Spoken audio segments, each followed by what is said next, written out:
Review ಆಗ್ತದೆ ಮತ್ತು ಅವ್ರು ಕಳಿಸಿದಾರೆ ಫೋಟೋ ಕಾಪಿ. ಅದು ನೋಡಿಕೊಂಡು ನಮ್ಮ ಇಲ್ಲಿ ಹೋರಾಟಗಾರರು ಸಹಿತ ಮುಂದಿನ ಹೆಜ್ಜೆ ಇಡಬೇಕು. ಎಲ್ಲದಕ್ಕೂ ನಾವು ದಂಡೋಪಾಯ ಅನ್ನುವಂಥ ಮಾತನ್ನು ನಾವು ಕೂಡಿ ಬದುಕೋದು ಅಷ್ಟು ಮುಖ್ಯದ.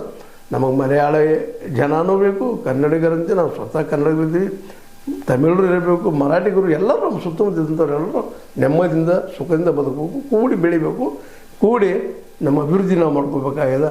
ಅದರಲ್ಲೂ ನಮ್ಮ ಸೈಂಟಿಫಿಕ್ ಟೆಂಪರನ್ನು ಹೆಚ್ಚು ಮಾಡ್ಕೋಬೇಕಾಗಿದೆ ಅನ್ನೋಂಥ ಮಾತನ್ನು ಈ ಸಂದರ್ಭದಲ್ಲಿ ಹೇಳ್ತಾರೆ. ಯಾಕಂದರೆ ಎಲ್ಲಿವರೆಗೆ ಸೈಂಟಿಫಿಕ್ ಟೆಂಪರು ಮತ್ತು ಸೈನ್ಸ್ ನಮ್ಮಲ್ಲಿ ಬೆಳೆದಲು ಅಲ್ಲಿಂದ ನಮ್ಮ ಅಭಿವೃದ್ಧಿ ಸಾಧ್ಯ ಇಲ್ಲ ಅನ್ನುವಂಥದ್ದು ಒಂದು. ಅದೇ ಕಾಲಕ್ಕೆ ನಮ್ಮಲ್ಲಿ ಇನ್ನೊಂದು ಆಗಬೇಕಾಗಿದೆ ಭಾಳ ಮುಖ್ಯ ಕೆಲಸ ಮೇಲೆ ಹೇಳುವಂಥದ್ದು, ಇಲ್ಲೇ ಶಿಕ್ಷಣ ಅನ್ನುವಂಥದ್ದು ಹೈಯರ್ ಎಜುಕೇಷನ್ ಫ್ರೀಯಾಗಿ ಎಲ್ಲರೂ ಕಲಿಯುವಂಥದ್ದು ಆಗಿಬಿಟ್ಟಿದಪ್ಪ ಅಂದ್ರೆ ಫ್ರೀ ಮಾಡಿಬಿಟ್ಟು ನೀವು ಕಲಿತ ಕರೀತಾರೆ, ನಾವು ಕಡ್ಡಾಯದ ಪ್ರಶ್ನೆನೇ ಇಲ್ಲ. ಯಾಕಂದ್ರೆ ಶಿಕ್ಷಣ ಪಡ್ಕೊಳ್ಳಿಕ್ಕಂದ್ರೆ ಸಹಜ ಗೊತ್ತದ, ನಾವು ಹಿಂದುಳಿದವ್ರು ಆಗೇ ಹಾಕಿವಿ, ಅದ್ರಲ್ಲಿ ಎರಡು ಮಾತಿಲ್ಲ ಅಂತ ಹೇಳ್ತಾ ನಾವು ಅಭಿವೃದ್ಧಿ ಆಗಬೇಕಾಗಿತ್ತು, ನಂಬರ್ 1 ವರ್ಲ್ಡ್ದಲ್ಲೇ ಆಗಬೇಕಾಗಿತ್ತು ಅಂದ್ರೆ ಅದಕ್ಕೆ ಶಿಕ್ಷಣ ಮುಖ್ಯ.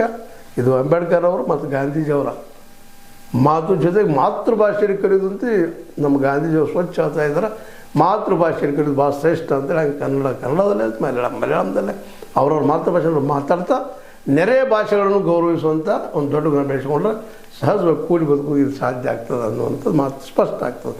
ಏನೂ ಇರಲಿ, ಪಿಣರಾಯಿ ಮತ್ತು ಸಿದ್ದರಾಮಯ್ಯನವರು ಭಾಳ ಸಂಯಮದಿಂದ ಈ ವಿಷಯವನ್ನು ಬಗೆಹರಿಸ್ಕೊಂಡಿದ್ದಾರೆ ಅಂತ ಈ ಸಂದರ್ಭದಲ್ಲಿ ಹೇಳಬೇಕಾಗ್ಯದ. ಏನೋ ಅಲ್ಲೇ ಇಲ್ಲಿ ಮಿಸ್ಟೇಕ್ಸ್ ಇದ್ದರೆ ಚರ್ಚೆ ಮಾಡ್ಕೊಂಡು ಬಗೆಹರಿಸುವಂಥ ಮನೋಸ್ಥಿತಿ ಇಲ್ಲದ ಅನ್ನೋದು ನಾವು ತಿಳ್ಕೊಬೇಕಾಗಿದೆ ಅಂತ ಹೇಳ್ತಾ, ಇದು ನಿಮ್ಮ ಲೈಕ್ ಆಗಿರ್ಬೋದು. ಲೈಕ್ ಮಾಡಿರಿ, ಶೇರ್ ಮಾಡಿರಿ, ಕಾಮೆಂಟ್ ಮಾಡಿರಿ, ಜೊತೆಗೆ ಸಬ್ಸ್ಕ್ರೈಬ್ ಮಾಡಿರಿ. H16 ನ್ಯೂಸ್ ಅರ್ಥ ಸಿದ್ದರಾಮಯ್ಯ ಸತ್ಯ ಕೈಗೊಂಡೆ ವಂದನೆಗಳು.